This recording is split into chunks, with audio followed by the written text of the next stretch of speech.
Okay. So don't do that, whatever All you're right. doing. Hello, everybody. We're back with Spiritual Graffiti. Today we have a special guest, Amarie. Um, I guess I could let her kind of explain what she does, but I recently had a session with her and I thought it'd be awesome to have her on. Ruby's here as well. Hello. What's up, Ruby? How you doing? Good, good.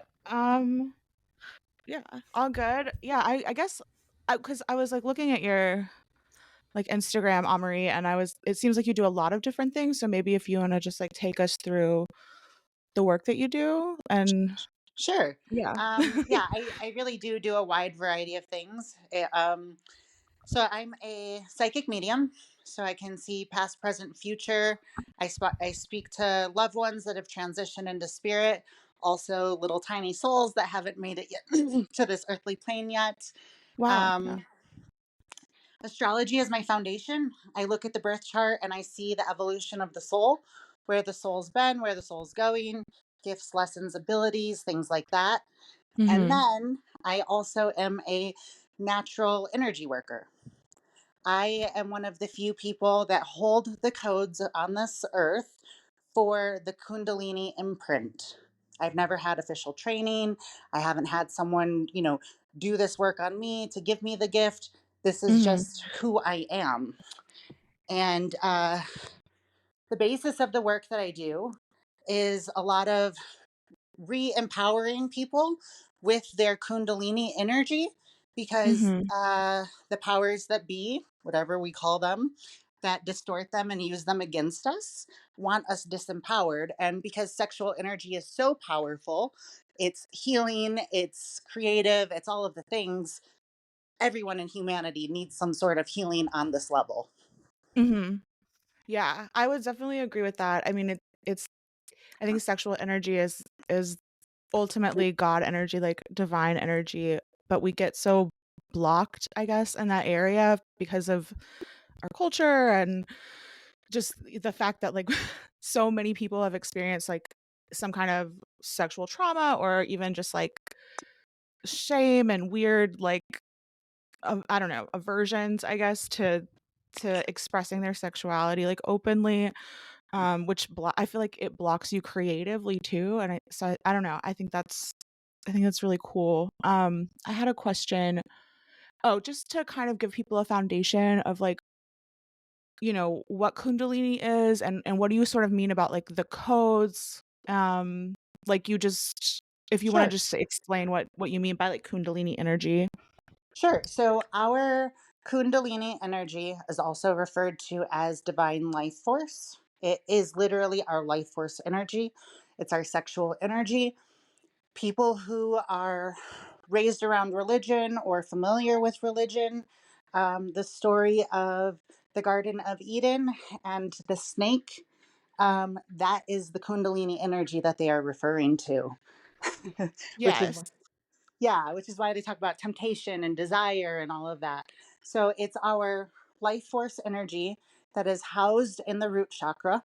And when somebody has a full Kundalini awakening or a Kundalini rising, the energy goes from the root to the sacral to the solar to the heart to the throat to the third eye up to the crown, receives more energy, and then brings it right back down into all of the chakras.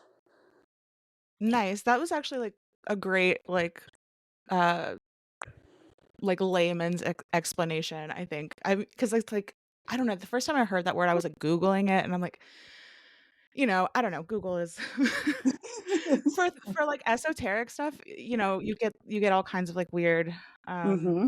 It's unclear, vague like responses, and yeah, that was like a perfect explanation. Thank you. Yeah, So it's there's definitely a lot of distortions out there about it and a lot of misunderstanding of what the energy is and how to navigate it or how to use it. how Yeah. did you figure that out? Like, how did you figure out that this was something that you just like naturally understood? Like, how did you get on the path? Um so through astrology, right? I said I understand the evolution of the soul, see where the soul's been and where the soul's going. And when I tell people, like, Everything that you've ever experienced in your life, positive and negative, are both leading to your ultimate purpose in this world. When people are trying to figure out what they're doing, I'm like, tell me about your life. What have you experienced? So, somebody who's experienced a lot of loss and grief, they're really probably meant to do grief work with people or like death Mhm. doulas or stuff like that. Definitely. I've experienced sexual trauma as early as 2 years old, all the way until 12. And then when I joined the military, again from 17 to 30, I had more sexual trauma as an adult. And it was because I kept running from my trauma. I was in denial of it. I didn't know it was there. I didn't know what to do with it. And as I went through a major awakening in 2020, I was actually raped by a tattoo artist I was working with. And I was like, why does this keep happening to me? Like, why? Why can't I not avoid this? What am I doing wrong? And then Right. it started to come through and was like, you're supposed to be working with this energy. You have this insane amount of energy flowing through you. And when it's distorted, it attracts that negative energy. It attracts those shadows of people. Yeah. I think that's something we, like, touch on a lot on this podcast, the way that, um, the shadow, the subconscious, um, motivators, that we have going on that we're in denial of or not wanting to face. Those are Hmm. the things that, like, attract these negative experiences, and people really hate to hear that, like, when you're like, "Well, why do you think you might have attracted that experience?" Or, because it's like it sounds like you're victim blaming, I think, to Right. people. Um, There's and yeah, that's actually there's actually spiritual law that says what we resist persists, right? So yeah.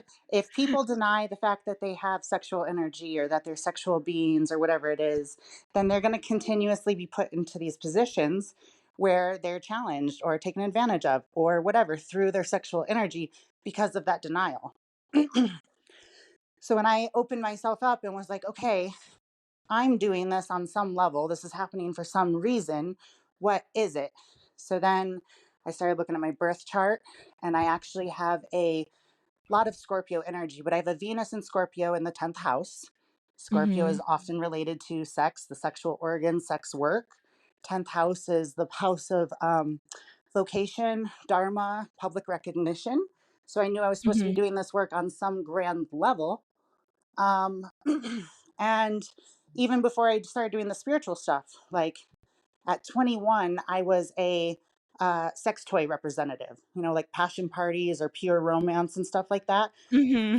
I had Yeah. taken I had taken classes on like sex coaching and intimacy coaching. So I was already kind of in that realm, but what I didn't realize was like the energetic piece of it. And so I had a couple of readings throughout the years, and people kept telling me, they're like, wow, this is going to be so big. Like, I see like roomfuls of people like crying and like moving this energy and just like all of this stuff. But I didn't know what it looked like. And so I kept trying to like figure it out, play with energy work with people. And then I came across a practitioner. Her name is Sasha Cobra, and I watched some of her videos, and I watched people like full on shaking, orgasming, just like having this total experience. And I was like, I can do that. I know that I can do that. I don't know how I can do it, but I know that I can do it. And then it just kind of started me on this path.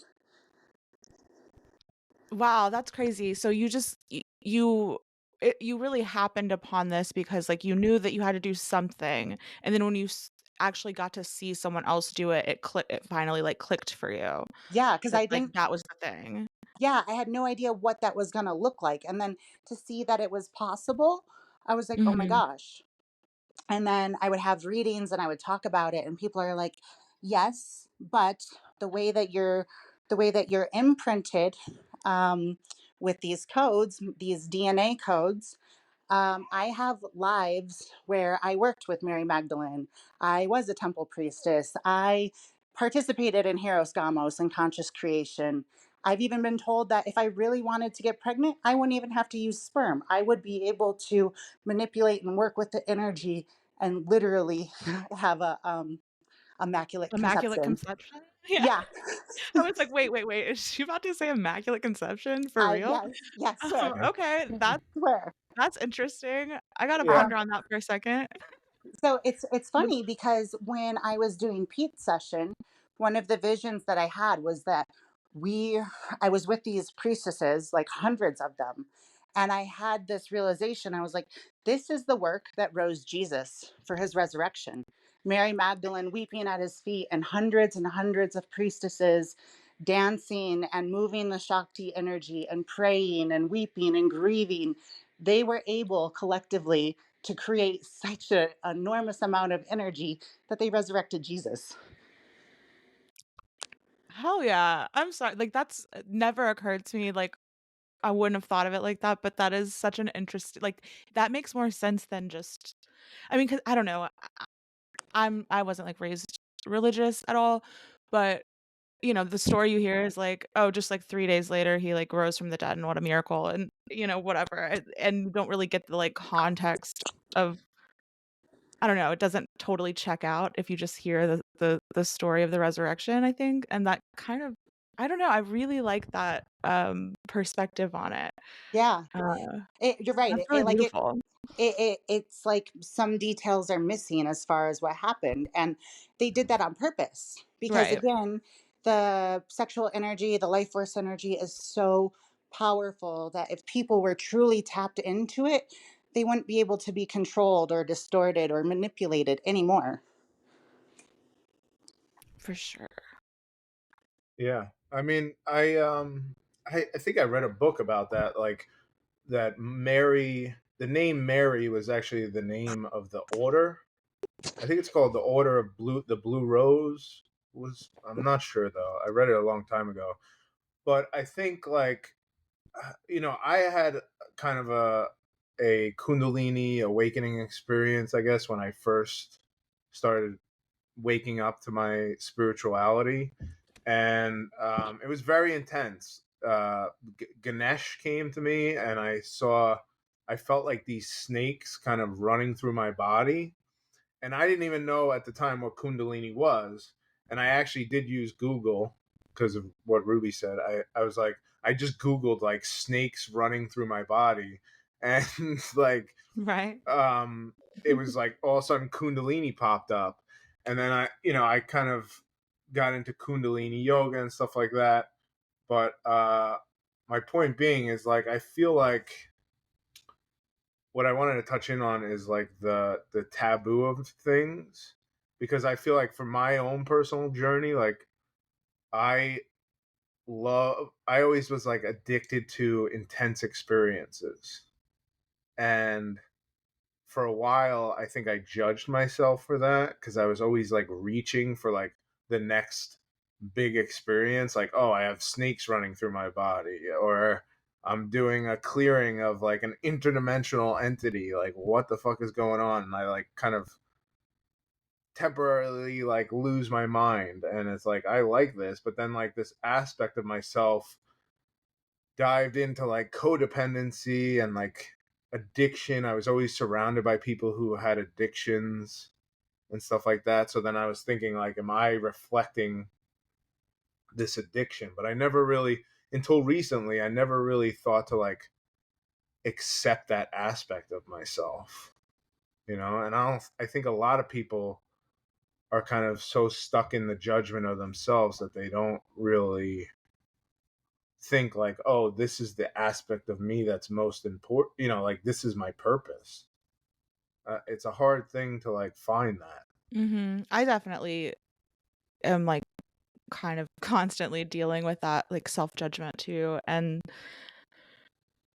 I don't know, I feel like I've embraced some things, and I have done some shadow work, and I have had some, like, I don't know, ego death experiences or awakenings on some level, but I think there's, like, still a lot more to do for me because I think I don't know, I just really I find myself, like, drawn to certain things, but also feeling like I don't know, just kind of talking myself out of it or feeling like, you know, yeah, just judging myself that I'm not worthy or capable or whatever. And I think that that's something that a lot of people experience and go through. I mean, Amarie, do you like did you feel that kind of like shame or like self-judgment I, when you started getting into this? I did actually, which is part of the reason why it's taken me so long to really tap into the energetic part of the work that I do. Um, so one of the things that I love about doing the astrology birth chart work is we can literally see how you're blueprinted, right?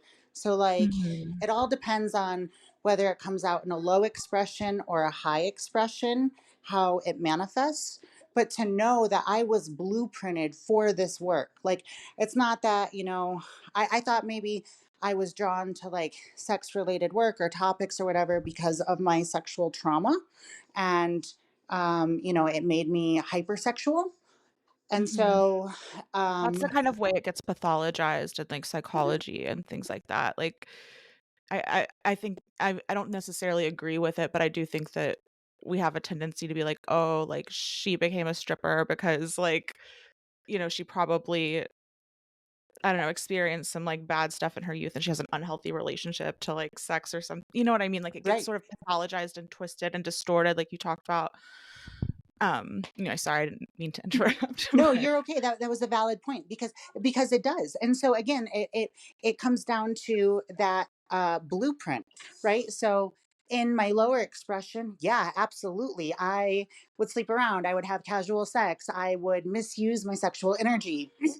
I would use it to, quote unquote, lure men and get whatever I wanted. Those kinds of things, right? Mhm. Those are all low expressions.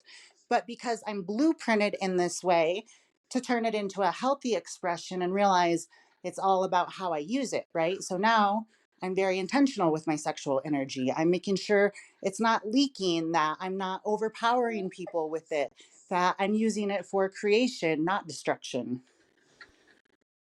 Yeah. I mean, it almost sounds simple when you say it like that, like, "Oh, you just channel it in a healthier way," but I think it's actually, like, really hard to do that work and get to a point where you are really aware enough um, Oh, to yeah. I mean, change that. it's been a journey for me. I mean, through my own healing, I started looking into like kink and BDSM, and then I became a dominatrix and just like those kinds of things. And that in itself is healing, right? By Mhm. taking positive control of your energy and being aware of why you're doing something. Um, there is a dominatrix out there. Her name is Kimmy Inch. She has a program called Conscious Kink, where in Austin, Texas, she will set up play parties where everything is conscious and intentional. If you're going to do a scene, well, what's the intention behind it? What are you trying to get out of it? How are you helping yourself? What are you, all of those things. It's not, oh, let's just go get tied up and flogged for just whatever. No, there's Yeah. there's Like, I actual have this intention. fantasy in my mind that I saw in porn, and I just wanna recreate it. Yeah, yeah, Like that, totally. like, that's fine. I'm not gonna judge anybody for that, but it isn't particularly intentional or, um yeah, you're not really, like, I don't think there's, like, a disconnect between, like, why What? you are drawn to that or why you wanna Uh experience huh. that, and it's like or it could just be, like, programming, honestly, like, if you're just consuming, like, I don't know. If you're consuming a lot of porn or something like that, I'm sure it does, like, kind of rewire your brain to, It um, does. And you actually, know porn is one of those things by the negative powers that is used to distort the sexual energy as well as drain males of their sexual energy. Because every time a man ejaculates, if it's not for creation of life, then they are wasting their life force energy, really. And so uh, it's healthier for men to practice semen retention and ejaculation, which is a process of instead of expelling that energy from the body, you are drawing it in and circulating it through your chakras and through your entire being, which is healthy. Or not, I Mhm. mean, healthy, but like healing also. Like the way that we can direct Reiki and stuff, guys, women, we can direct that energy and be like, I've been having a lot of like back pain lately. Like, so instead of ejaculating, I'm going to draw it in and I'm going to send it to that localized area and I'm going to allow it to heal me. Yeah. I have a Mhm. question with that. Like how, well, two-part question. I think like how do you for me, I don't know if it's just like you said, my blueprint, I'm a Scorpio moon. I love like intensity and I have like more of a intense chart, I guess you could say, but uh like how do you deal with kind of controlling intensity? Like I feel like even with your clients, right? I'm very like empathic. Like right now, even just like talking to you, I could actually feel like the kundalini energy like stirring. So it's like how do you deal with that tensity through sessions? Like I feel like dealing with people passing and like dealing with hospice is less like I feel like the sexual kundalini energy is more like consuming. Like death, it's like, yeah, it's powerful and you feel like the whoosh of the energy, and yeah, it could take your breath away, and then you have like this oneness awareness. But I feel like the sexual energy is so strong because it's like physical, and to me it feels like so consuming sometimes. It's like how do you and I have practices where I kind of move it through my body, but just like sometimes you're I don't know if it's like the relaxation of a release, but it's like you just want to like do your thing, and it's like sometimes I don't know, it just feels consuming sometimes to me. Absolutely. I mean, it is really, really powerful stuff. The thing that we're not taught to do is to hold that energy in our body and just let it circulate, right? So, the more that that energy builds and you move it through the body without actually releasing it, it just gains more and more intensity. But that is also supposed to bring more energy, more creativity, more physical stamina, more healing benefits, right? So it's about finding the sweet spot and being comfortable in that intensity. I take those things for granted because it's who I am, and that level of energy is coursing through me 24/7. Yeah. So when people are saying like how powerful they feel it or something like that, I don't feel it that same way because it's the energy that I live in, right? And so I can take that for granted. Um, the other thing with that is, um, the distortions that we have, right? We have been taught that we have to have some sort of release or that we have to have an outlet for it instead of just being able to live in it, because again, it's our life force energy. So when you can hold that vibration, that intensity in your being, and you're like, oh my God, I just feel so alive. The next thing isn't, oh my God, let me go release it. It's like, oh, okay, wait, let me work with this. Let me move this in my body. Let me direct it into something creative. Let me go write or paint or dance. Yeah. Well, I think the other thing that kind of comes up for me is like, especially being on like social media and stuff like that, I do that work a lot of times, and I feel like it also like pulls people to you because like subconsciously maybe they feel that or are aware of it, but they don't know why they're pulled to you. Yes. Like how do you deal with that? Because like I think me and Ruby were talking about it the other day about like people being like, oh, I'm so pulled to you, or like, they automatically think like there's some sort of there might be another connection, but I'm saying like it they think there's like this deeper thing, but I think it's just them being pulled in by your energy. Absolutely. And I've encountered that a lot. And uh, in the lower expression and not understanding the energy, that's how it led me into some of my traumatic situations, right? Because people can feel that energy coming off of me and they're like, whoa, and then they're drawn to it, and then they want to manipulate it and use it and take it and Yeah. make it theirs. I've also Yeah, had sure. experiences because I am an empath where I have slept with somebody that afterwards I realized that I didn't really want to sleep with them, but I was feeling them feel my power and drawn to me. And so they're in front of me and I'm like, oh my God, like there's just something about you. I'm so attracted to you.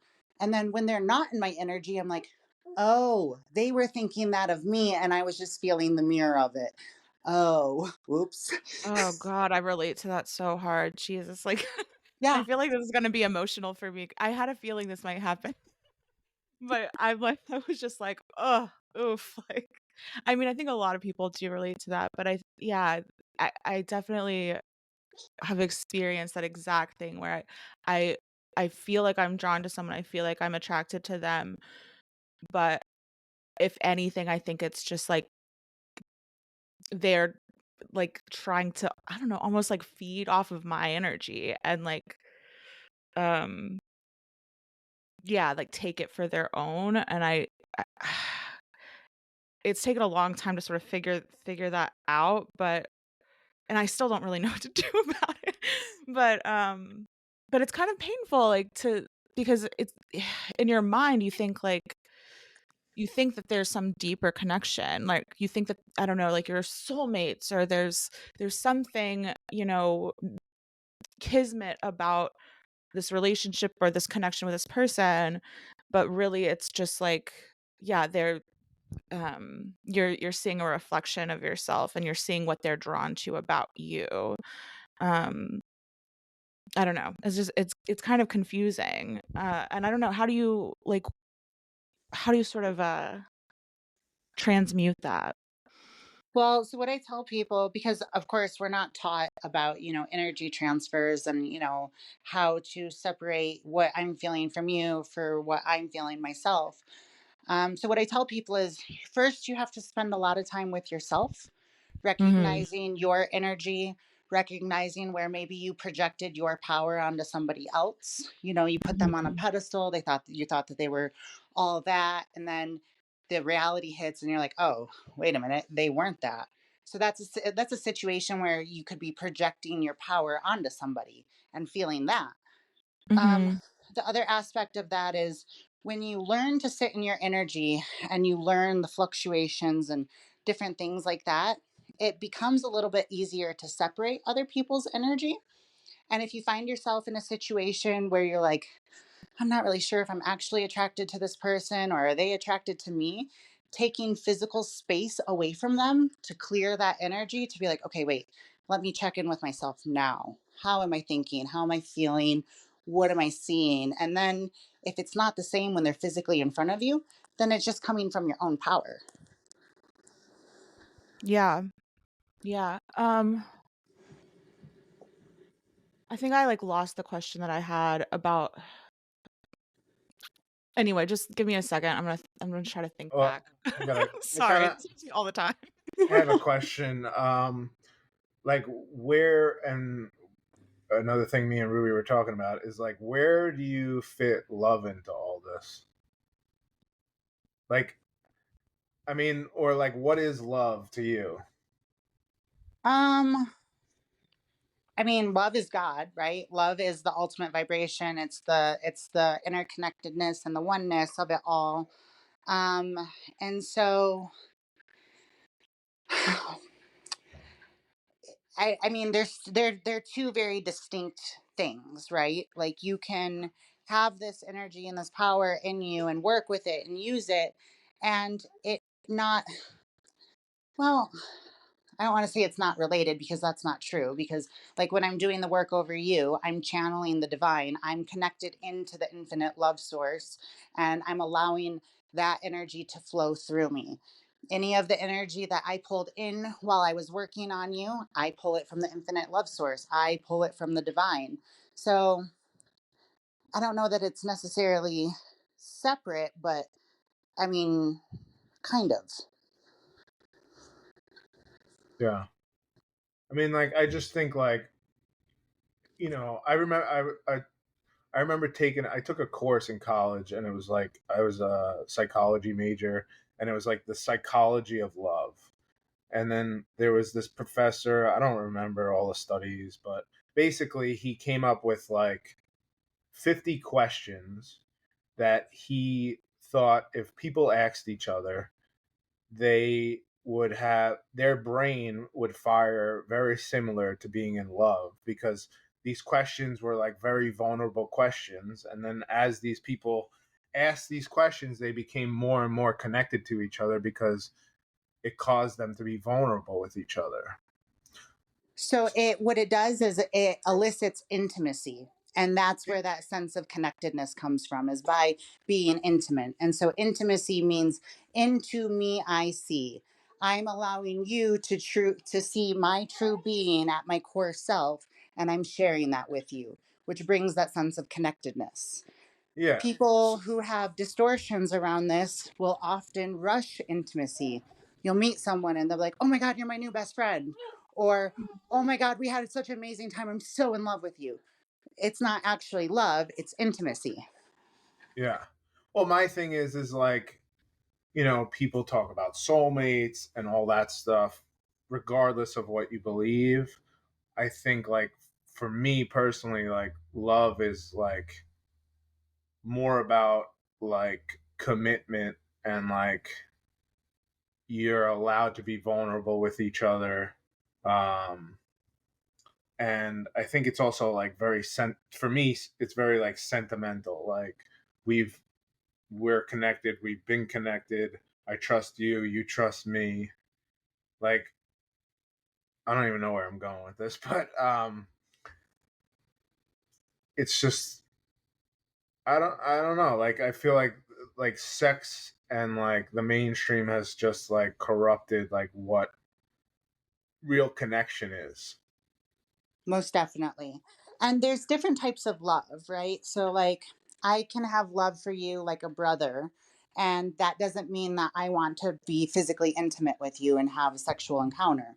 But I do love you unconditionally in that sense of like, holding that space for you, seeing who you are, accepting you as you are, who you are, and all of that, So we're not Yeah, well, taught. Go ahead. no, I was gonna say, well, it was like it's more about like I think we were talking about like exploring like polyamorous relationships, and if like you can, love two people or be in, like, Like in love with two people at the same yeah, time, like what we yeah, refer to as like in love with someone. Totally. Uh, Well, yeah, that's because love is a frequency, and it's an infinite. We're infinite beings, and it's an infinite feeling. And when you're connected with God, Source, Creator, and the divine energy, like, yeah, there is a lot of love through there. yeah. Also, the Well, I'm more like that, talking like like, all right, if you look at Jesus, uh right? If we're trying to live like Jesus, right? That's loving everybody unconditionally, right? huh, So if I love you unconditionally, I love Ruby unconditionally, like it's all the same level at like it's all the same frequency. yes. But like, then what is love? What is love like if you're in a relationship? like Like, romantic love. well, like, what's the difference if like Yeah. real I don't know. unconditional love is like everybody I meet, I accept them for who they are unconditionally, and I love them. So for me, the difference is, you can love somebody unconditionally, but you can also never interact with them and have them in your life. Like, they may not be healthy or a positive attribute to your life, but that doesn't take away from the love that you have for them. When you have a Yeah. romantic love for someone, I mean, you are essentially taking this person as your own, and you're saying, "I love you so much, it's as if I love myself. I will care for you and treat you with so much respect. It's as if I'm treating myself with that same respect." Yeah. It's like wanting someone as, more of like a partner and a companion, um, I guess maybe is sort of one of the different things because, yeah, I mean, I don't know. I think that's such an interesting question because there isn't a simple answer there. Like, there is a difference, you know it when you see it, you know? Um, like, you know if you feel like, um yeah, if you want to be in a relationship long term with someone or if you just, like, love them as you would love your brother or your best friend or whatever. Like, you know the difference when you feel it, but it's so hard to kind of define. Yeah. Um, I don't Well, I know. think I don't I think know. like I mean for me, like the biggest thing is the energetic aspect of it. It's like when I know when I hug my wife, like there's a like an energetic acceptance of each other.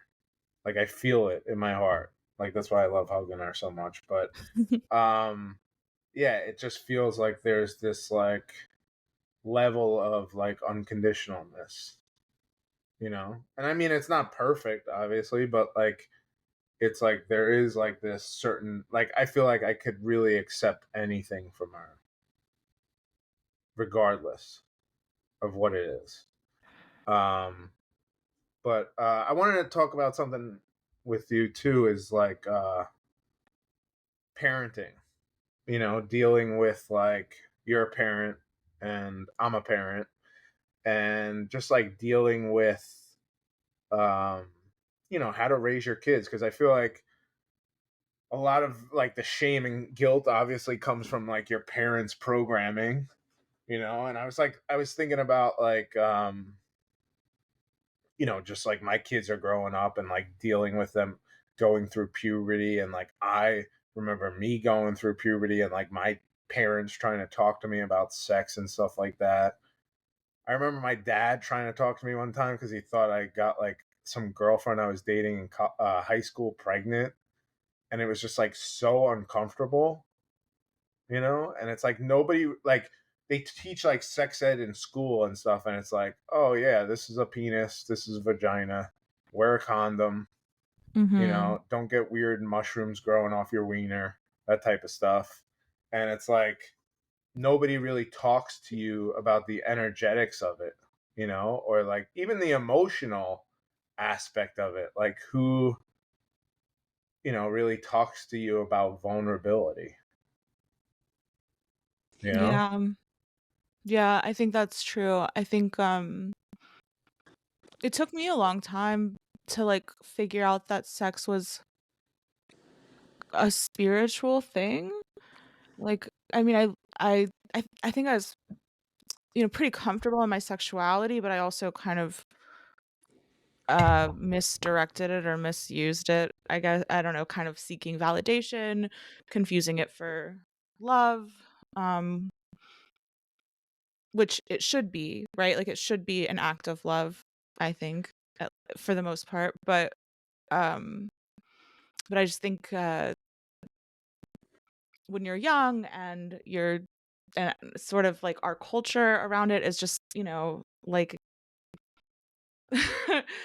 just to kind of get off and like, and there's something, yeah, like validating about, being able to get laid.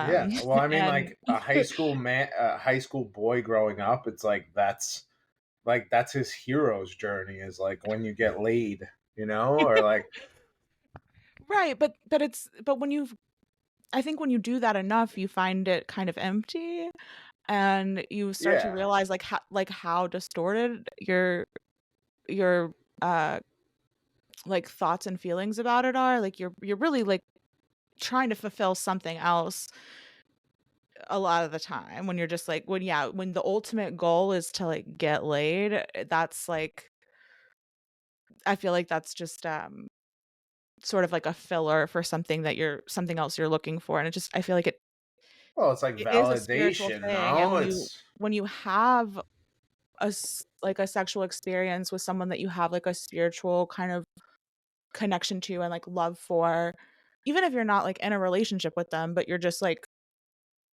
you can yeah, you have love for them, you can connect intimately, and be vulnerable together, like that's a totally different like experience. than just, like, going out to a bar, getting drunk, and going home with some dude, Like like, that's fine, I don't know, like, again, not judging anybody, but I think, yeah, just when I started to realize that it was a spiritual thing, I started being much more careful with, like, how like, who I would sleep with and how I would y I don't know, yeah, like, use my sexuality. Uh, I don't know. I think that's something that we should definitely talk about, but not in the religious way because religion teaches you that it's like, between a married couple and like I don't know, a man and a woman, like there's just like all these like weird rules and in especially in Christianity, like saving yourself for marriage and that kind of thing. Like I don't that's not the point to me. Like that's a distortion as well. Yeah. I Like, that's yeah. like that's missing the I point entirely of, like, why I it's a s remember like, how it's spiritual and I how remember it I had should be like sacred. I had a male art teacher in high school, and I remember him one time like telling us like just randomly telling us that you'll go blind if you jerk off too much. And now in retrospect, that's kind of fucked up. It is. It is. Oh my So god. it is really fucked up. But so like that goes back to again the distortions of like the negative powers that be, right? So you create shame and confusion and disconnection around it, and then we are so disempowered, we're easily manipulated and led astray, right? So yes, sex is a very spiritual experience. Actually, sex stands for sacred exchange of energy. And number one, if we're talking about like just physical anatomy and health and like understanding of it, we are so like the proper education is not out there. It's not available to everybody. Some states in the deep south, they really don't even, you know, um, have education classes, for kids or We whatever. have abstinence education down here. Right. Yeah. I mean, Yeah. I Exactly. got basic sex ed in high school, I guess, but, um, mm, I honestly can't remember any of that.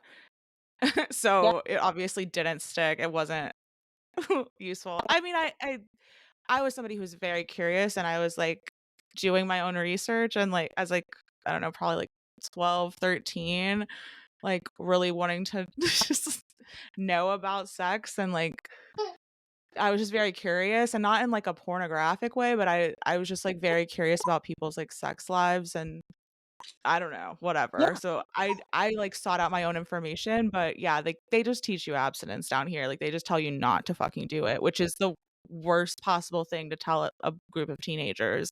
Like that's Right. just the opposite of what they need to hear. No, exactly. And the humanity in general, when you tell us not to do something, we're like, but wait, why? What is it? What is it about that? And then we become more curious and obsessed with like, well, why is this so taboo? Why can't I do this? Why can't, And so in the parenting aspect, talking about sex and the physical body and intimacy and the energetics of it all, the more you talk about it, the less taboo it is, right? Like there's Mhm. no mystery to it because you're like, well, I've already told them everything. They're not going to go searching and like the wrong sources. They're not going to, be looking at porn and being like, "Oh, that's what's supposed to be happening." No, you talk about it, you're open with it, you don't hide it because then that creates a sense of shame, which is internalized in the body, and that's what most of us carry is shame. Um Mhm. when my daughters were like 4. One of them, she used to walk around the house like rubbing her nipples, and instead of like shaming her and be like, "Ew, don't play with yourself," or "What are you doing?" I would be like, "Hey, like there's nothing wrong with what you're doing, but what you're doing needs to be in private. So I'm not going to tell you to stop. I'm just going to tell you that you need to go to your bedroom and close your door." And so like those are the things that I have been teaching my children since they were young. Not that their body is gross or off limits or don't do what feels good to you. No, that's fine. Do it. Mhm. Just do it in private. Do it in a safe space. Yeah. Yeah. Yeah. I think that's such a big deal and that just doesn't happen. It's like I think kids are humans, like, they are people just like us, like, I think we put them in a separate category and, like, wanna treat them like, yeah, like, with kid gloves, literally, Yeah. Yeah.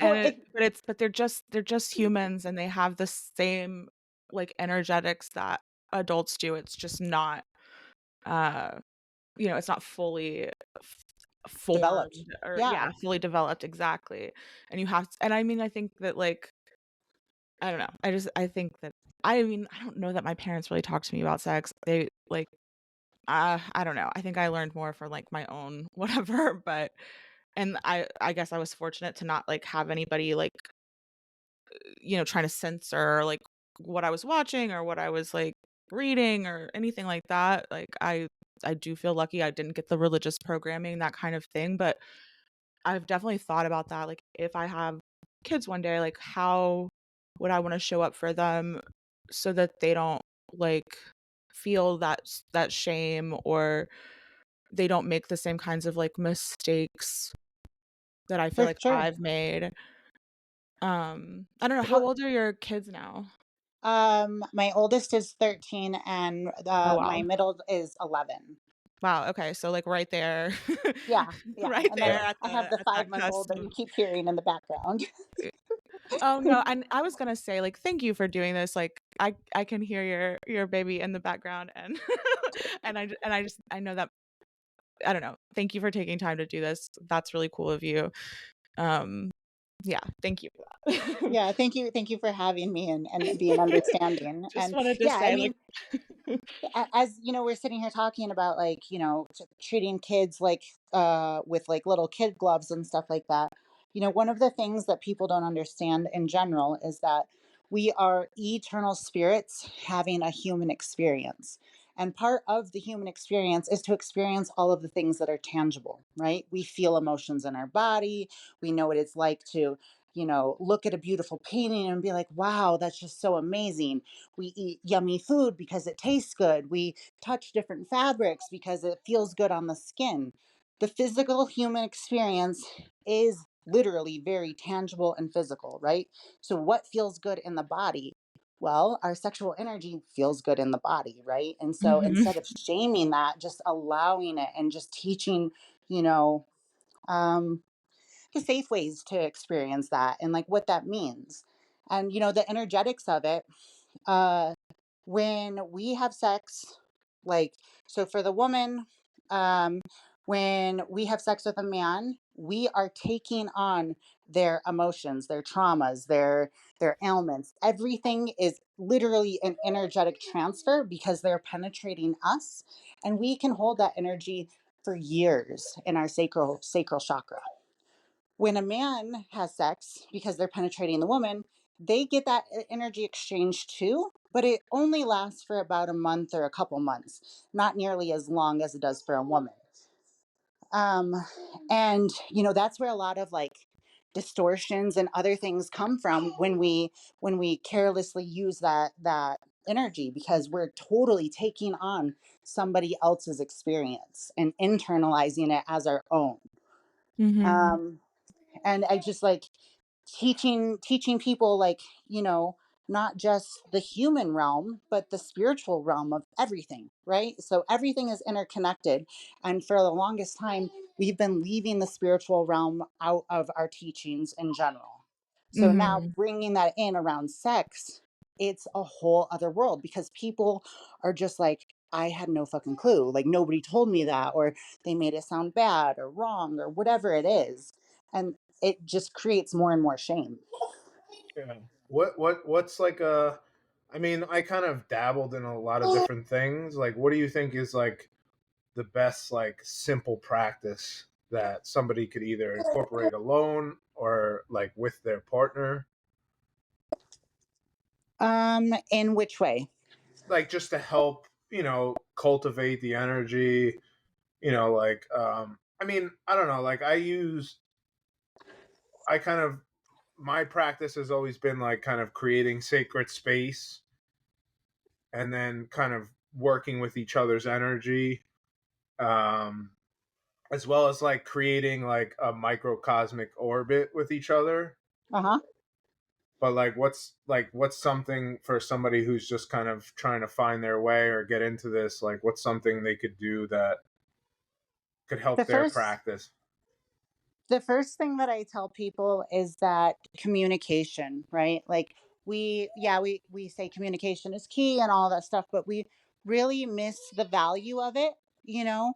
When you can speak to your partner openly about your deepest desires without fear of judgment, that creates so much intimacy and openness and connection. Because if if we're together, like let's say you're my partner, and you're like creating the sacred space and you're trying to move the energy, and inside I'm still afraid to tell you that I want you to tie me up to a fence and put a, foxtail butt plug in my butt or something like that and call me a little Yeah. bunny, right? Like that's still creating separation and shame. And it's not Yeah. allowing the energy to flow freely. Yeah. I get that. I like that. Mhm. I like that your answer was communication. I think that's like a really good point that kind of could easily be overlooked when you're talking about like energy and spirituality. Like that's I don't know, communication is a really big part of all of that, like being able to be fully yourself and open and honest with the people that you're intimate with, you know? Hmm. Like that's just like basic 101 shit that, you know, that's not the answer that I probably would have expected, but it's like, of course it's communication. Yeah. It's Well, always and that. then it also is like, having the verbiage around it too. Like people don't really know how to navigate that stuff in general anyway. So Mhm. like, you know, being able to um verbally express like, hey, this is one of my fantasies or desires, but I don't actually want to act on it. I really just want to share the fantasy with you so you know that like, kind of get into this space with me. But please know that it's not something that I ever want to carry out. Right. Like that relieves a whole lot of pressure for both Mhm. people. Cause then, the partner's like hearing this wild, fantastical like experience. And they're like, how the hell am I going to do that? How am I going to pull Yeah, this or I off? don't Like know it if is I'm down for that. Yeah. right. Yeah. Like, like, and you can feel that person's energy and physical body just like contract, like, oh shit, this is too much. I shouldn't have asked. Like, why did I ask? When really you're like, okay, you know what, like this is something I want to act on, this is something I don't want to act on, but either way sharing it creates like that open flow of intimacy. Mhm. Yeah, I think that's something that like the kink community, if you will, like does really well is like the communication piece of it and uh like everyone's kind of yeah, like expressing what it is that they want, what their boundaries are, what consent is a big part of it. Um and just like honesty and I don't know, I think that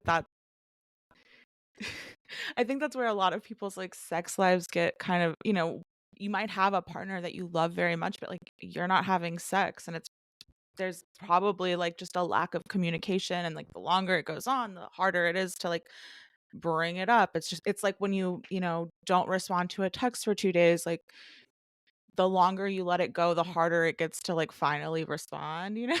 Yeah, Yeah, for I sure. think everyone has had that experience, so Yeah. but Well, but I think that happens with couples or yeah, like, whatever, intimate partners.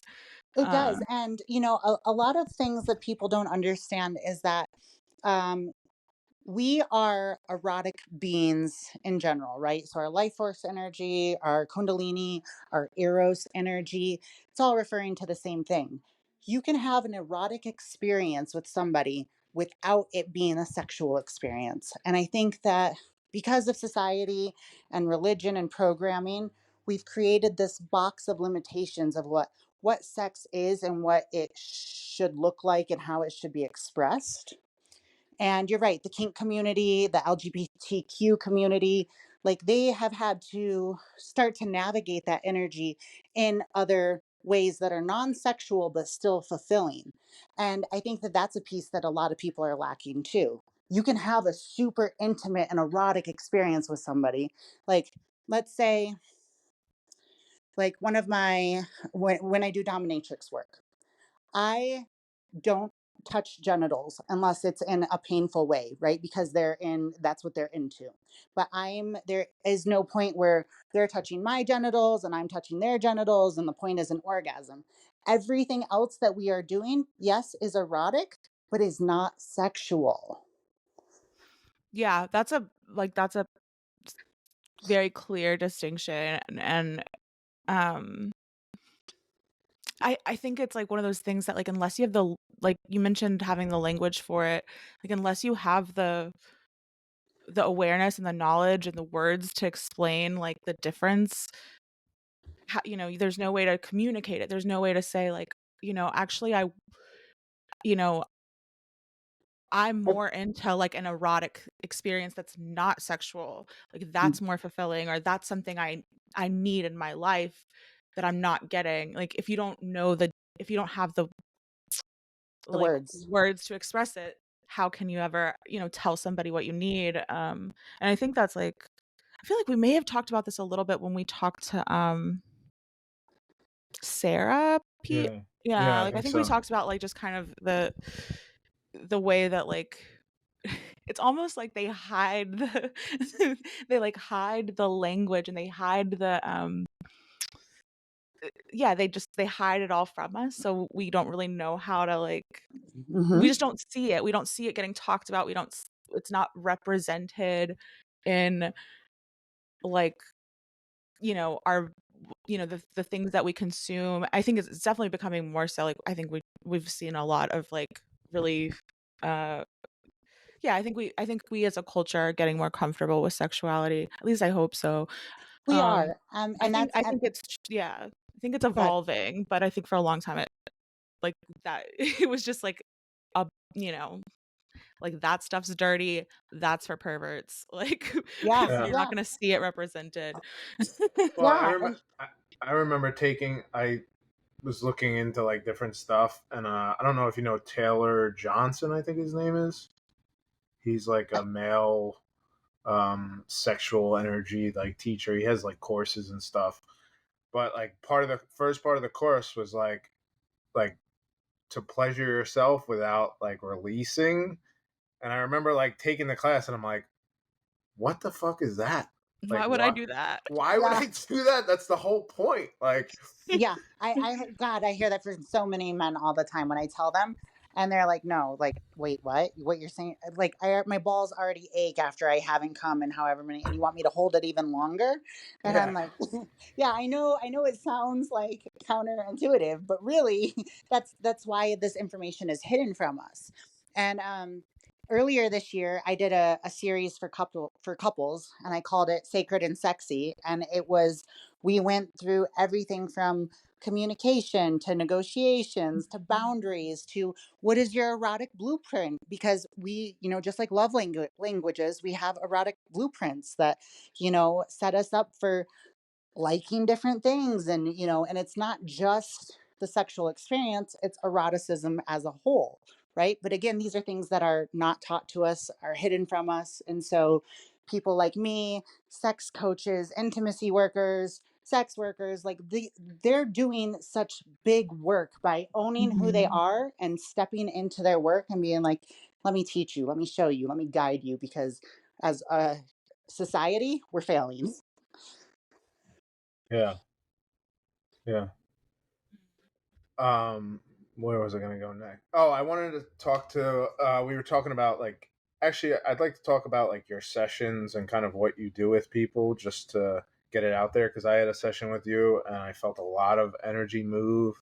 I felt a lot of clearing, and I was even talking to you before the podcast about how, like I do shamanic work, which with heavier energies and stuff like that. And I always kind of have like self maintenance and like my own hygiene. And it's like you moved a lot of energy that I feel like I guess I wasn't aware of. Or, I mean, I might have felt some of the shame and stuff like that. I feel like that cleared out, but like I wasn't able to move it myself. and I kind of wanted to touch on like the aspect of being able to hold space for people and stuff like that. But if you want to like get into like what you do in a session, and Yeah, I think we do wanna hear about the process. I think, um, yeah, Sure. I had the sort of same question. Sure. So, because it is energy work, what I tell people, if they've ever had like a Reiki session or something like that, it's similar to that, but a lot more intense. Okay. Because what I'm doing in a session, first off in the session, we have like a quick consultation, talk about like where they are currently, what they've been working on. I specifically ask if there is any trauma around sex, right? And trauma comes in all forms, and we may not think that we've had trauma, but even just like the art teacher that told you that you were going to go blind if you jerked off, like that's traumatic. That Or what made is a it, like, hairy lasting. palms? Like, that's Yeah, yeah, hairy yeah, palms. yeah. Like those things are internalized in the body because the unconscious and subconscious mind don't know jokes, right? They can't tell a joke. So when you say something, the subconscious takes it as truth. Okay, so we do this consult. We touch on whether or not there's sexual trauma, and Mhm. then I go through, all of the ways that the body can release. So the body can release by yawning, burping, farting, sweating, crying, laughing, shaking, shivering, uh, going pee, having a bowel movement, vomiting, being nauseous. I mean, just a whole array of things that will happen in the body. Okay. And I bring attention to the fact that all of those things are normal, they're acceptable, they're allowed. um, you may have some of them, you may have none of them. That's all okay. Whatever your body experiences is perfectly natural and allowed, right? Because a lot of times, as I'm moving that energy, I can feel people kind of contracting, like, oh no, I'm nauseous, like I'm late. They start fighting it. And then they're like so focused on that feeling that they're not allowing the energy to pass through them. Or it's sexual energy, so they feel arousal, and then they're like, wait, oh wait, she's watching me as I'm physically feeling aroused, like that's not what this is supposed to be about. No, it is actually. It's about witnessing however the body reacts and being in a space of allowing it to react without shame or judgment. That's Then really profound, yeah, honestly. I mean, I think I think, like, I don't know, when Pete was telling me about having a session with you, I was like, "I don't know if I could do that." Like, like, with a stranger, like, I don't know about that. That sounds really intense, and, like, I don't have a lot of shame exactly, but I don't know how comfortable I am with, like, somebody I don't know, like, I don't know. You know what I mean? Like, I think a yeah, lot of people would have that reaction. So, like, how what would you say to that, you know? I would say that that's totally normal. And again, it's part of unearthing that, right? So even the fact that you have a reaction to just hearing about it is healing for you because that's bringing that shadow up to the light. Mhm. So, um, after I go through the different ways the body may experience energy, I then start off by grounding. Right, we go through a visualization meditation, grounding in to Mother Earth, grounding into the heavens. Connecting into the heavens and grounding into Mother Earth. And then I do kind of like a mini Reiki, right? So I start with all of the chakras, stopping and making sure to give each one attention, give the person a chance to, and I'm telling them, like, okay, there's no blocks. We're removing anchors and chains and cords and attachments in each and every chakra. So it gives them a chance to clear some of that before I really start moving the energy through. Okay. Um, so once we go through all of the chakras, then what I do is I connect into my kundalini energy, and I my energy is essentially a vehicle for my clients' kundalini energy. It's like theirs gets kind of nestled into mine, and mine carries it through their entire being to start clearing things out. I channel light language while I do this. Um, every session is different. It depends on what the person is experiencing. the blocks that they hold, what their guides want them to do or experience or whatever. So there is no, so far there hasn't been a session that's exactly like the other one. Everyone experiences it totally differently. Wow, yeah. That's so neat. And it's cool because, people are feeling major shifts while the energy is going through them, but then also they experience the shifts afterwards, like days afterwards, they're still having things come up or still feeling the effects of the energy. And, I tell people that every time we have a really intense or expansive experience, because our reality is based on duality, naturally you have to come down. You have to go back into that other place. And so I warn them that, hey, you could be feeling low, emotional, maybe depressed, just kind of shifting from a really, really high, coming back down into reality can feel really, really low. Right. So Mhm. I offer support during that. So they're not going into these depths by themselves. That way they don't feel like I just came in here and unearthed a bunch of shit. And I'm like, okay, now you process that by yourself. Have fun. Yeah. See you Have fun with later. your shadow. Yeah. Yeah, no, I think that, and I think people are kind of, like, scared of that too, yeah. Just, like, I think what happens whenever you, yeah, are evolving or awakening at all, you're also bringing up a lot of old shit, just, like, Hmm. whatever, and, that's the there's, like, an equal and opposite reaction kind of a thing going on, and, um I think when that stuff starts to come up for people, it's like, "Whoa, I don't wanna really go there. I'm not really looking to, like, get into my, like, childhood trauma," like, whatever. I think, Right. people Yeah. you don't wanna look at it, and I think anybody can relate to that, but the trick is, like, to keep going and to, like, let it be, like, let it move, 'cause Yes. it will, like, when you become aware of it, it does, like, tend to flow out Yeah. much more quickly than Yeah. if you're just holding it and you're like, "Well, why do I feel, like, so much shame in this situation?" Or, "Why am I so fucking angry out of nowhere?" Like, "Why do I have Yeah. anxiety with, like, in this situation?" And it's, like, usually there's something going on that's, like, triggering something deeper that is, uh, subconscious. Um, I was gonna ask something. I wanted to answer Pete's question Oh, yeah, about sorry. how, no, it's okay. It's about how he's done so much work in clearing on himself, yet I was still able to tap into things that he didn't know. Um, Wow. we Right, right. have we have different views of the self, right? So when we are talking about self, there is the self that I know that you could probably see in me too, right? So you could probably see that I'm a open, kind of bubbly kind of person, whatever. There's things that I see about myself that other people don't see, right? Like, um, I, am actually a really good poet. Most people wouldn't know that about me, right? Then there's things that um, other people see about us that we don't see. Before my last major awakening, I mean, even years, like I started getting into astrology and stuff like this in like 2013. And people could see my spiritual abilities, but I was blind to it. I had no clue that I was who I was and that I had the power that I do. Absolutely blind to it. And then there's the fourth aspect of self. There's the aspect of self that is hidden from ourselves and from other people too.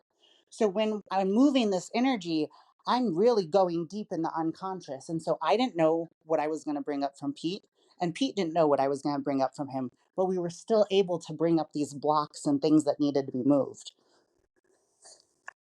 Yeah.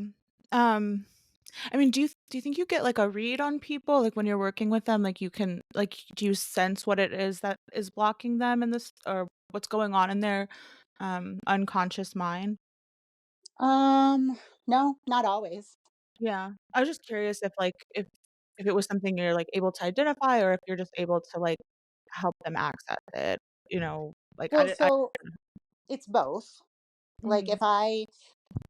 if I take the conscious moment to connect into their energy before the session or like when they're talking about what they've been experiencing, my guides will start to show me things. But Mhm. truly, like once the energy is moving, we're really just like unearthing all kinds of shit. And that's where it becomes the unknown to both of us. Mhm. That's so interesting. Yeah, because it's like what's interesting to me is like my like I'm always doing like every day I do like breath work that kind of works that same channel that you worked through, and it felt like there was something that in that same area that I feel like I work on every day, and it just like unearthed, like in our session I I felt like kind of Ruby said, like kind of uncomfortable to fully surrender in the beginning. Right. And And I actually had to stop the session for a second. I was like, okay, what are you experiencing? Because for me, I was having such a hard time staying connected to you. Like, I can naturally put myself in a trance without medicine or music or movement or anything like that. Like, I can just slip into that place. And when I'm working, that's kind of the place I go to. And so I kept being very aware of what I was doing and I wasn't connected. And I was like, okay, something's happening that you're not allowing me in. And so I had to yeah, stop and be like, hey, what's going on for you? yeah, Yeah. yeah. And it was, I mean, it manifested as like, like almost like suppressed sexual energy, or that's how it felt on my body. Like I was holding it in. And then I kind of just said, I want to do this. Like, I want to release this. I don't want it to like hold me back. And then after I like kind of fully committed to that, it just felt like this, like, it felt very like fluid, like wavy energy, kind of slowly like breaking barriers through my body. And then as it finally like kind of, it was like finally broke through, and it kind of, I felt it kind of go out my crown. And then like the best metaphor is almost like it was like a river that was like running, and then like it felt like the river was like pulling muck as it went, and then like every wave that passed, it like pulled more and more muck until it like unearthed like a rock, it felt like. And then it just kind of cleared me out. And I mean, I did feel a lot of like arousal energy, I'm not gonna lie. But yeah, I don't know, it's powerful stuff. Like I just know that that energy is so powerful, and I want to kind of like learn more, like how to deepen that practice within myself. Yeah, and it's interesting. Like, it's one of those things that we can totally work with, and like I can teach people how to connect into it, even if you don't have the natural imprint. It's still, you're still able to work with it and do stuff with it. And I found myself a lot of times I have to remind people that, like, this is your power to have, to hold, and to protect, right? So there is literally no shame around it. It's yours. You do with it what you want. But there's so many more potentials with what we've been doing. Yeah, I mean, like, it's easy to like, I don't know, like, what's your best advice in terms of like, I feel like that programming is so deep sometimes. It's like even if you work through it, it's like it still comes back. It still comes up. It's like, it's like people with money. Like everybody now knows money's pretty much fake. Like it's not even real. But it's like in the back of your head, you're like, people are still always worried about money. No matter how much work you do, no matter how much like self worth you have, it's like it Well, feels like it cycles back through. Like you get a lesson and you kind of learn it, but it's like it kind of always, I don't know, for some, maybe it's just me, like maybe I hold on to it for a reason, but I feel like, like you still, like I feel like you released a lot of like things connected to like shame and sex for me, mhm. and I could feel a difference even within myself, like in terms of like my own pleasure and like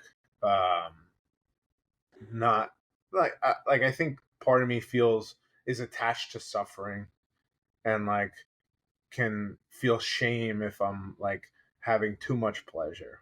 Like I gotta Right, be like almost like I gotta be productive. Like this right, isn't productive to be like having sex for hours or like in the back of my head that's like thoughts that go in my head. I'm just being honest. right. No, And of it's course. like I used to always feel like shame connected to that. And I feel like you definitely moved a lot of that. Like I noticed like I didn't have that like quiet voice in my head, like, the shame voice, Hmm. but like in a way it's still there in some form.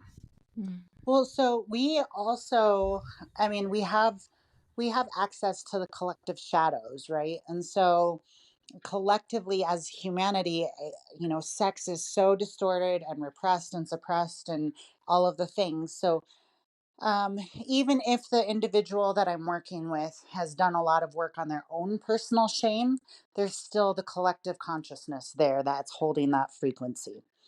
Even in myself, even in all the work that I'm doing, like there's still some aspect of me that is tapped into that frequency from the collective. Also, money and sex are connected because it comes from desire. And so a lot of religions are saying like desire is the root of all evil and stuff like that, when that's not actually the case. Um, so by putting people in these positions with me, and yes, we're flowing arousal energy through your body, and everybody experiences it on some level wherever they allow themselves to. um a lot of it is still the collective shadow, right? And so um, being witnessed in your arousal, being allowed to just have that, being witnessed in your desire, it moves a lot of stuff.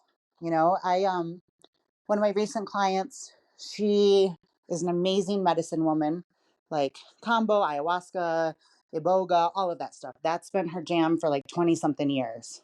And so she's creating a money mystery school.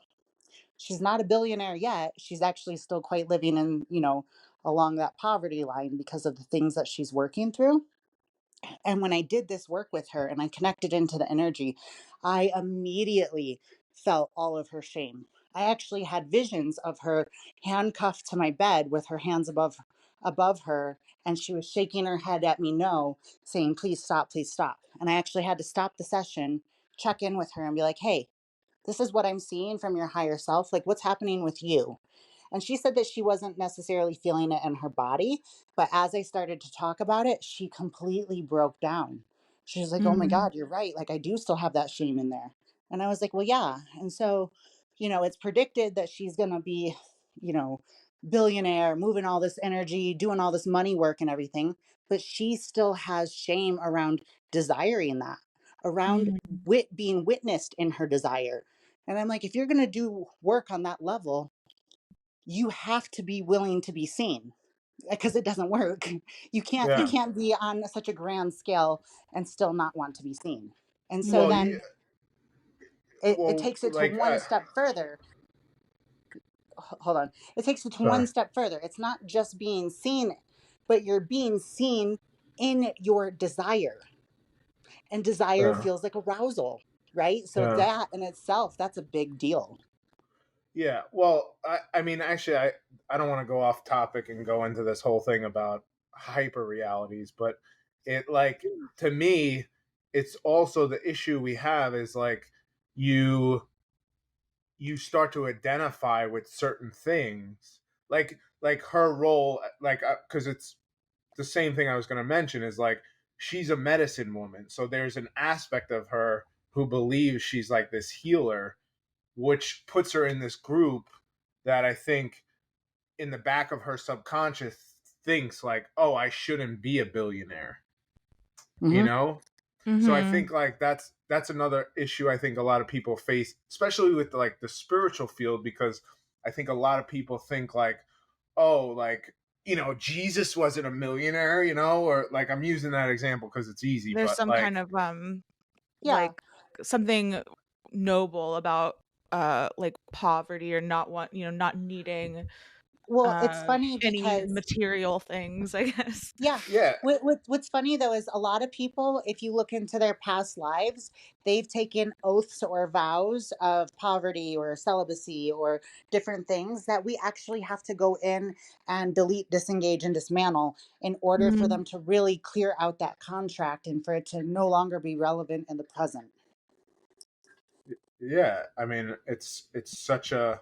That's why like the Matrix is such a layered trap that it's like, think of any religious figure. They all kind of, non-attachment, no desire, so like how can you be in the Matrix, be spiritual, and then desire certain things? It's very hard to like kind of work through that. It is. yeah, And they sound mutually exclusive, sorry. no, no, you're okay. It's interesting because it's like, I know exactly what you're talking about, like riding in that middle path of neutrality and all of that stuff. But our our desires is what co-creates our reality. So even though they're in this like awakened space and they don't need anything, they don't have attachments or whatever, I also don't think that they're fully living to the potential that they could be. Yeah. Yeah. I mean, no, like I think in my own spiritual journey, like I think the biggest realization I had is like, or the most significant was that like the more I love myself and accept myself fully in all aspects, the more my reality is at peace, Hmm. Mhm. and like you, all that judgment on yourself, as soon as you look at yourself and say, like, this is who I am, even like we were talking about before, is like you accepting yourself in the field you're doing. It's like when you fully embrace that, it's like just talking to you, I could feel like your confidence and your like comfort to be in that pocket regardless of what anyone around you thinks. Like you feel like so strong in your belief system, you know Mhm. Yeah. and that's like the hardest lesson to learn, because it's like society is saying what you should do or how you should be, how a family should look, how your house should, whatever. And it's like it's very hard to get to that point where you like understand, like, you are who you are. You're here for a reason, or you're here to fulfill that blueprint, like you said, like the blueprint. It's like Yeah. that's who you are, regardless. Like even all the shit, like all the suffering, all the weirdness, all the strangeness. It's like that's who you are. And the second Yeah. you really accept that aspect, that's when like I feel like your whole reality shifts, because it's like you made peace with your own darkness. So Yeah. then you don't really see dark. It's like you don't really see darkness in other people because you realize that's just who they are. It's not darkness. One of the most empowering things that people can do is to really sit down and get in touch with their truth, regardless of if anybody else accepts that truth, whether they disagree with it, whether they naysay it, whatever it is. When you firmly know your truth, you can navigate anything. And I say that because, I mentioned my daughters are 11 and 13. I share custody with them in California, and they have begged me to settle down, to stop moving, to go to California, be close to them because their dad's never going to leave California. I'm missing out on all of these things. And then on one aspect, I'm like, damn, they're right, and I feel it, and I feel like I am missing out in some ways. And wow, like if I didn't follow this path, like I could be there for my daughter's dance or whatever it is. But knowing my truth and knowing my path and knowing what I'm here to do, also knowing I'm blueprinted for change. I have Uranus in my first house. I Mm. am going to be forever changing, and I change at a rapid rate. But so knowing these things about myself is how I balance that, like the guilt and the shame I hold around just even being a mother and, being away from my children and things like that. Because typically people would give in to that pressure and be like, yep, you're right. Like, I need to just focus on being a mother. And I'm like, no, they chose me knowing who I am and the path that I would bring them on. And this is okay. And I have a higher purpose. I know what that purpose is, and I'm here to fulfill it regardless of what people say, because I am a I am a, you know, a light bearer, a way shower. I'm a wayfinder. You know, what my path looks like doesn't exist yet because I'm creating it. And if I get lost in that, like, well, my path doesn't look like your path, and well, this isn't how society wants me to live. If I fall into that, I will never step into my power. But knowing my truth, I can say, okay, no, it doesn't matter what my outer reality looks like. This is what my inner truth is, and that's all that matters. Yeah. Yeah, I mean that's why you are who you are, and that's why you're here. Mm-hmm. Yeah.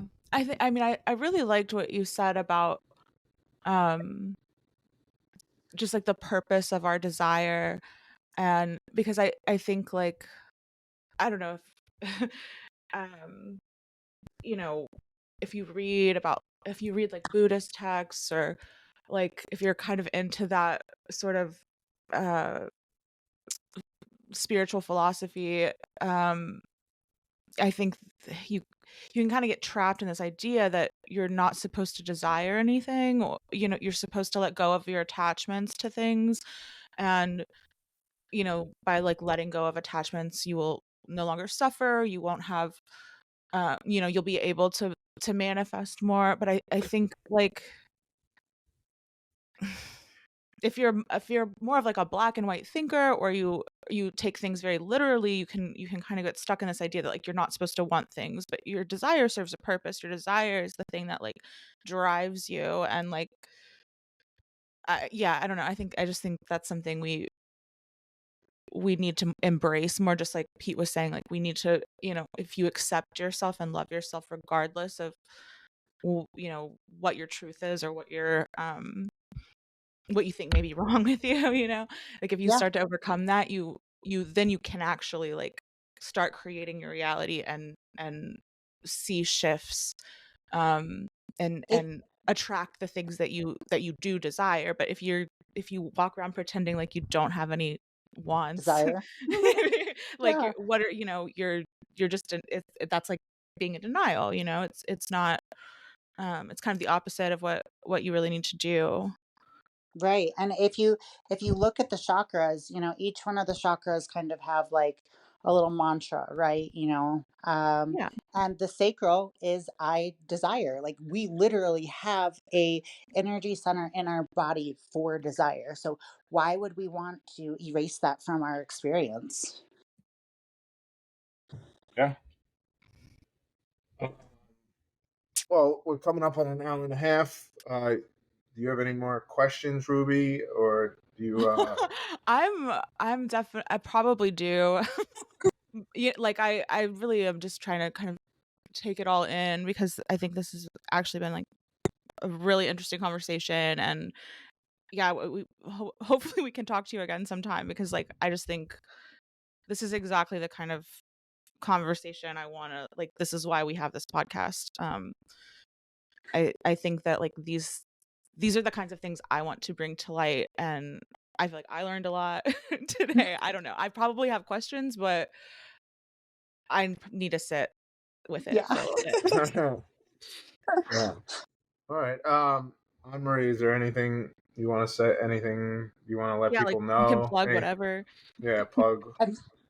I mean, honestly, just thank you for having me on here and helping me spread this work. Mhm. It's one of those things that it can be hard to put into words sometimes. So somebody who's experienced it and experienced the effects of it, I mean, there's no better testimonial than that, honestly. And so thank you guys for sharing this with me. And I would love to come back and do another episode with you guys. Cool. Awesome. Awesome. Thanks so much, Amarie. Yeah. Thank Um, you. yeah, find us at Spiritual Graffiti Pod on Instagram, Blue Collar Spiritualist on Instagram and TikTok, Ruby Marvel on Instagram, Ruby Marvel X on TikTok, and Anne Marie is Goddess Centered LLC on Instagram. I'll tag her in Yeah, the we'll show tag notes or for sure. whatever. But Awesome. I hope you guys enjoyed. Thank you for listening. Thanks for Love you guys. listening. Thank you Bye. guys. Bye. Bye.